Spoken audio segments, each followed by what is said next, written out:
What you mean you don't know Panna? She's dope. What you mean? What you mean? What you mean? What is poppin' YouTube? Welcome back to my channel. It's your girl Dopeaxxpana, and today in this video I'm doing 2-strand twist invisible locks on my male client. And it's called that because it gives the illusion that your client has locks, but obviously the style is not permanent, so he can take it down and get something else on his next install. So I'm gonna start out by parting out my rows, and if you guys are new to this style, I would definitely recommend pre-parting out this entire look because you do need the correct amount of space in order to create the invisible lock portion of this style, and so you want to make sure that you're not running out of space.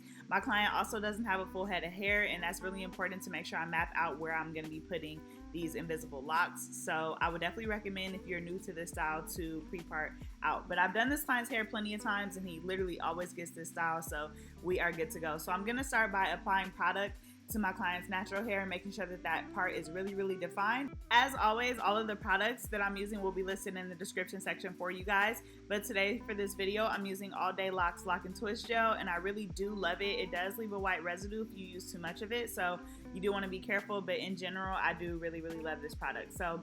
So this entire section is going to be one invisible lock or one 2-strand twist, whatever you want to call it. And I'm going to start by parting it in half, and we're going to twist each side individually to begin. So the way that I'm going to do that is by combing product through just for control. And I'm going to take my comb, I'm going to place it in at the base, and I'm going to start twisting towards the right. As I'm doing this, I'm also going to be dragging the comb down, and it should be sliding down as you're twisting it, and that's going to kind of create that twisted lock look effect at the root. If you're doing this correctly, it should stay and it should be nice and tight, and you guys can see how nice and sleek that looks. I'm going to do the same exact thing to the opposite side, and I'm twisting it in the same direction. So again, I'm going to comb that product through, I'm going to insert my comb in there, and then I'm going to twist to the right. You should only have to twist about 3, 4, 5 times, and as long as you're going in that downward motion, it should create a nice tight twist, but sometimes you may have to do it a second time. You guys can see there that I had to go through it one more time, and that's totally okay as well. Now, if you've watched any of my other twist tutorials, then you guys know the key to getting a nice tight twist is to make sure that we're twisting the strands as we're twisting them together. And even though we're not using any type of synthetic hair, the same thing applies here. So I'm going to take that right side and I'm going to put it over the top of the left. And I know this is really hard to see because my hands are in the way, but as I'm twisting each side together, I'm going to actually be twisting my client's strands of hair, and I'm also going to be combing them out just to make sure that there is no frizz in our twist.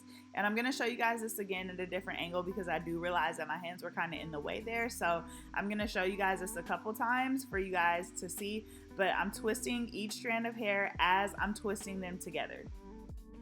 Now, just to clarify, I'm twisting the strands of hair to the right, but the twist that I'm actually creating is going to be created to the left. I'm not sure if that makes sense. So I'm twisting each individual side of the lock to the right, and I'm twisting the actual twist together to the left. So I know that can be really confusing, but guys, this style is actually really easy. Once you guys get in the groove and the motion and do it, it'll be super easy for you guys to catch on. Now, to seal these ends, I'm using black rubber bands. I'm just gonna go ahead and rubber band the end, and that little tail section that usually sticks out, I like to flip that up and rubber band that as well. And this just adds a little bit more fullness to the end, so you guys can see there the end doesn't look like super thin or anything. So yeah, just a little trick that I like to do. So we're moving on to the next row, and if you are new to braiding, the key to getting your style to look nice, full, and neat is to make sure that it's brick laid. If you guys don't know what brick laid means, it's just when you are creating a row, you want to make sure that it is falling in between the parts of the previous row. And so I'm going to make sure that when I'm parting out my next one, I'm lining it up with that middle section of the row before. I'm not sure if any of this sounds confusing, but I'm trying to be as clear as possible. But I'm going to be doing a total of 3 rows, and so I want to make sure that I always part out my row before I start, because like I said, you do need a certain amount of space for that invisible lock, and because I want to make sure that this is brick laid and my client doesn't have a full head of hair, I just want to make sure that I'm able to really fit every lock where I want it to be. So I'm just going to go ahead and pre-part out this entire section before I start. Getting perfect parts, guys, is all about patience, the comb that you're using, and product control. You want to make sure that you're not relying on the product to give you a straight part, and you're getting a straight part prior to putting any product on there. The product should just define what you've already done, and having the right comb just makes everything so much easier. You guys will see I always use my blue comb. I love to call it Big Blue, and it's linked in the description section for you guys. I've tried every single type of comb, precision parting combs, rat tail combs, literally anything you can think of, and I always find myself right back with Big Blue. So I love this comb. So hopefully this is a better angle for you guys, and I also left this in regular speed for you guys to see, but I'm going to be creating my twist again by inserting my comb at the base of my client's head. You want it to be touching their scalp, and I'm going to twist downward, and because this section is a little bit bigger, you guys will see I twisted just a little bit more, but super easy to do. I'm going to do that to both sides. You will constantly see me combing through to the ends of my client's hair just to make sure that when we create the twist, it's nice and smooth. You guys can comb a little product through to help prevent frizz or anything in your twist, but I just pretty much make sure it's always smooth and free of any type of bumps or tangles. So again, I'm going to be twisting this one in the same direction. We're going to be twisting to the right. Again, I'm inserting that comb at the base, and I'm twisting and pulling my comb downward, and then I'm going to pull the comb all the way through, and that nice tight twist should be created at the root.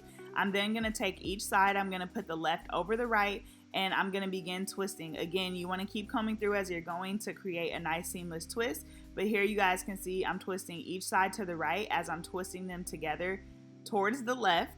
That's why I said it's kind of confusing, and this is going to create a nice and smooth twist that is frizz free, and I'm just combing some product through right now just to create that control, and we're going to do this all the way until we get to the end.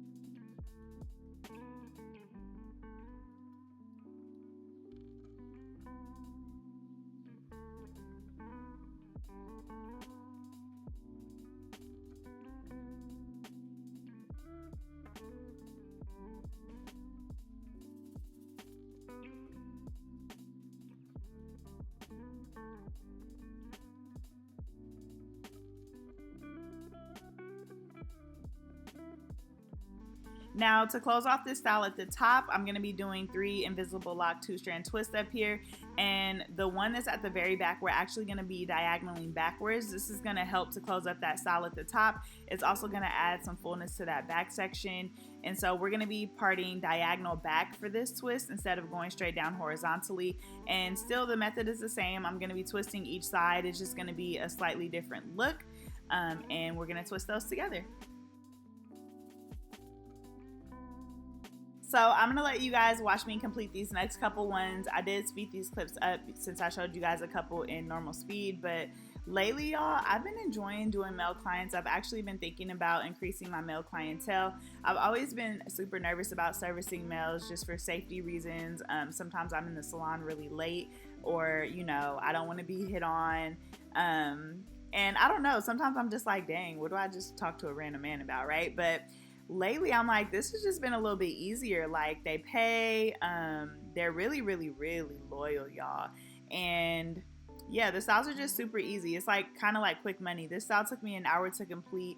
This is something that I would charge probably $120, $140 for, so it's just super easy versus sitting with multiple clients like for hours and hours and hours a day. I don't know, just something to think about, but let me know what you guys think about it in the comment section down below. And if you do men's hair, let me know how you guys like it. Let's get into this finished look, y'all. It is so neat. It is so precise. I absolutely love the way that this style turned out. This is definitely his go-to, so hype him up in the comment section down below. As always, thank you guys so much for watching my channel, and I will catch you guys in my next video. What you mean you don't know Pana? She's dope. What you mean? What you mean? What you mean? What you mean?